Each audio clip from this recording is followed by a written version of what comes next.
Let's get you guys a scoop on all the trending news in the NBA throughout the week with NBA Insider. My guy, Brandon Scoop B. Robinson. If I had a studio audience, man, I'd have them on their seats applauding for you. Welcome back. Thank you, brother. Kind of like Arsenio. Scoop. Brother, always good to see you. I'm back like I never left. Always. Look, a lot of trending news this week, so I know you were busy. Let's start with the Knicks, because we're here in New York City. The Isaiah Hartenstein, Mitch Rob news. Everyone is playing the game of who stays, who's going to go. Do you think there's a scenario where both can stay? And kind of tell us what you've heard on the Isaiah Hartenstein, Mitch Robinson situation. Well, the Oklahoma City Thunder, as you've seen, even as the NBA Finals are over, have been active recently, bringing in Alex Caruso from the Chicago Bulls. And so all signs have pointed that if the Knicks and Hartenstein do not make a significant move, that it'll be an Oklahoma City Thunder team that will be in to try to swoop. But there are other teams out there, from folks that I've been talking to. The Memphis Grizzlies are going to be heavy buyers this offseason, so you should be looking out for them. But could they stay? I think there's definitely going to be some folks who may have to take a bit of a price cut if they're trying to kind of get back to what they did this past offseason, because you still got to look at Julius Randle. You still got to find out what's going to happen with OG Anunoby. The Knicks have a lot. It's a good problem to have a lot of talent, but ultimately it could be one guy that may ultimately not return. If I had my druthers, I think the Knicks could go in the direction of Hartenstein, and Mitchell Robinson has been coveted by a myriad of different teams. Wow. So that's something you got to pay attention to. There are other guys that the Knicks are looking at as well. So, and Mitch Rob is a fan favorite around the city, so it'd be one of those things where it's like we hate to see that player go, but depending on what they could get in return, who would come in, Knicks fans would be like, all right, this may be what we need. And this kind of leads into my next question.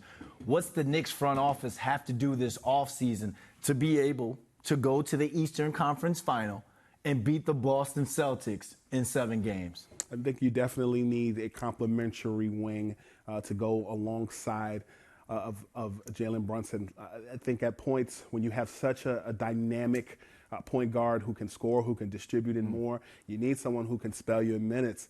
I was hopeful that you would have Alex Caruso at some point. The Knicks and the Bulls at points during the season did have conversations. They didn't materialize. But if I'm the Knicks, I'm looking at a wing. I'm looking at someone that can help Jalen Brunson in those minutes. So that's something I'm paying attention to. I'm also looking at some other fillers as well. Andre Drummond of the Chicago Bulls is a guy that has the interest of not just the Knicks. He has the interest of the Philadelphia 76ers as well as the Memphis Grizzlies. Those are some of the teams that I am hearing across the league that have interest in Drummond. But ultimately, when it comes down to it, you gotta, if one of the bigs doesn't return, you gotta have a scoring big that can replace him, that can get lobs, who can rebound the ball and do more. And then you need a wing that can spell OG Anunoby if he returns, and other people in big minutes like that. I hope they get whoever it is that they need, because I think everyone can agree that the city was on fire. Oh, for sure. When the Knicks went on their run, the city was on absolute fire. Let's take it around the league, because the last time we spoke, it was the Dan Hurley was not going to go to the Lakers news. I guess they didn't throw enough of the bag. JJ Redick locked in to be their head coach. I know he and LeBron has the podcast. I know he's a brilliant basketball mind, is what everyone's saying. But is J.J. Redick, as a first-time head coach, going to be able to control that locker room and bring the Lakers back to what they used to be? And please say it with your chest. Well, first of all, when you look at LeBron, who will likely opt out of his current deal, it's widely believed across the league that he will return and sign a better deal that will benefit both he and the Lakers. But I think the thing about J.J. Redick, from folks that I speak with across the league, that stands out is how relatable he is to players. Last time I spoke with you virtually on this show, I talked about how you look at the next 10 years of basketball, you're going to not recycle the Doc Riverses, the Mike D'Antonis and more. And so J.J. Redick is a basketball mind, but he doesn't have the experience as a head coach. He is a basketball mind, but if you've really been paying attention to the podcast throughout the course of the season, he's been auditioning for any level of head coaching positions. This wasn't his first interview that he's had with teams. Over the last couple of years, he's thrown his name into the hat, and he's been able to do it. But The thing about him, when I talk about him being relatable, I'll share a funny story. J.J. Redick, as a player in the NBA, I remember I was at NBA All-Star Weekend in Toronto back in 2016, and he was doing a media scrum and prior to one of the activities he was participating in, and he was telling me how he was enjoying Toronto, and he goes, man, I was sitting in Toronto with my wife, and I'm drinking wine and watching Netflix, and we were just chilling. So I said to him, so you were Netflix and chilling? He goes, yeah. So then like 2 days later, he goes on his podcast, and he goes, yo, somebody just, he realized what he said. He didn't realize what he said. He goes, I learned what Netflix and chill was today. And so the fact that he said, yeah, then he went back in his podcast, and I posted it, and he was in the comments laughing with me about it. But the fact that he's not that far removed from playing the game, the fact that he did television for a year at ESPN, and the fact that he's so dialed in with the podcast stuff and all of the new media, that would make him relatable. But being relatable versus being a coach and guiding a team are two different animals. It's going to be I feel like whether people want to admit it or not, there is a level of rebuilding, despite the fact that you still do have two stars currently in Anthony Davis and LeBron James on that team. But that's a lot of pressure. You said Lakers and rebuild in the same sentence. No, absolutely not. The Lakers, that team cannot rebuild. So I'm going to put you on the spot right here, Scoop. Who's got more pressure to make this thing work, LeBron or JJ? LeBron. Just like that. Well, when you look at LeBron James, usually, for the exception of when he was in his first stint with the Cleveland Cavaliers, which was about 7 years, the Miami Heat and the second iteration of LeBron in Cleveland was about 4 years. Okay. At this point in Los Angeles, this is year 5. One, I don't think he owes the city of Los Angeles anything at this point, because despite the fact that it was a bubble championship, it's still a championship, right? And an in-season championship. Okay.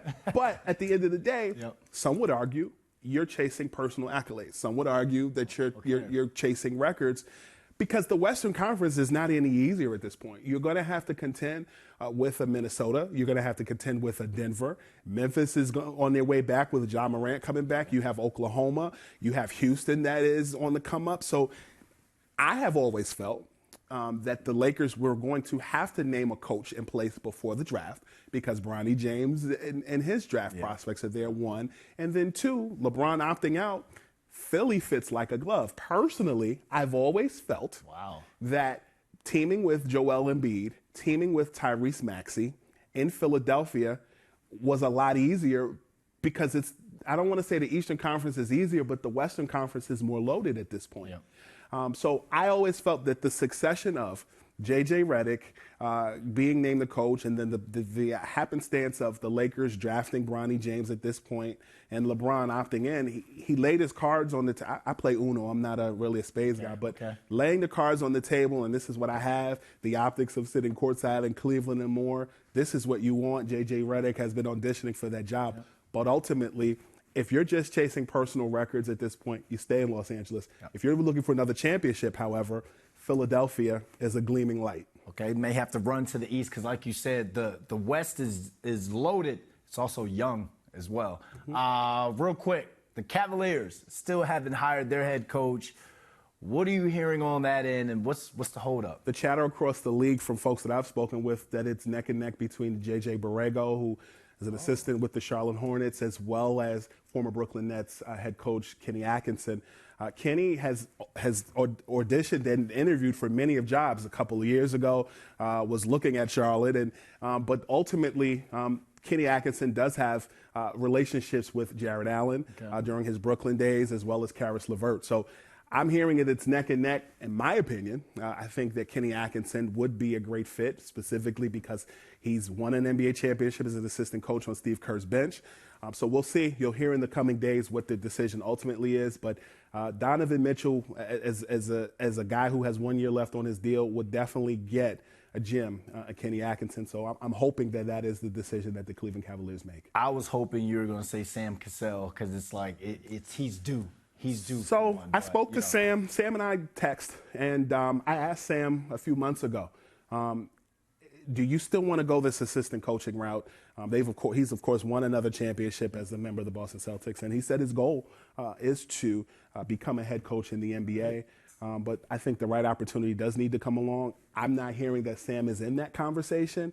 I have heard that both he and Rajon Rondo are assistant coaching candidates that J.J. Redick is considering in Los Angeles. Okay. So we'll see. All right, Scoop B, tell the people they can find you, because I know Matt Barnes and Steven Jackson showed you some love Of course. on Instagram. So tell the people all about Scoop B. Scoop B Radio, available on all streaming platforms. We average about 10 to 20 million streams annually. If you have anybody from the voice of Siri, DJ Khaled, Mark Cuban, Flea from the Red Hot Chili Peppers, and a myriad of others, subscribe to Scoop B Radio on all streaming platforms, Twitter, Instagram. We're in there like swimwear. Brother, thank you for the opportunity to be myself. Thank you, man. I love the Chili Peppers. Man. Yes, sir. All right, thanks for joining us again, man.